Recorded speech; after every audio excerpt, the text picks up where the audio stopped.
আসসালামু আলাইকুম। আমরা ১০ দিন ছুটি কাটিয়েছি। ১০ দিন ছুটি কাটিয়েছি।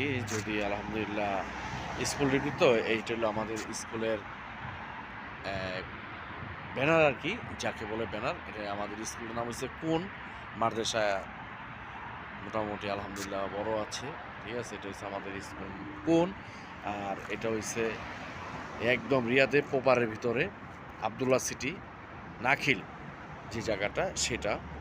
আর আমরা আল্লাহ যদি বাঁচায় রাখে আগামীকাল থেকে আমাদের স্কুল ডিউটি শুরু। সেজন্য ভিডিওটা বানিয়েছি। সবাই আমাদের জন্য দোয়া করবেন। আমি অবশ্য আপনাদের জন্য দোয়া করি। সবাই ভালো থাকবেন, সুস্থ থাকবেন। আসসালামু আলাইকুম। আর আমরা মাদ্রাসা যারা চাকরি করি এমনকি গাড়ি চালাই, আলহামদুলিল্লাহ অনেকটাই ভালো আছে। অন্যান্য মাদ্রাসার চেয়ে আমাদের মাদ্রাসাটা খুবই ভালো। সেজন্যই মনে করেন সময় পাই ভিডিও করার জন্য, ভিডিও করতে পারি। সবাই ভালো থাকবেন, সুস্থ থাকবেন। আসসালামু আলাইকুম।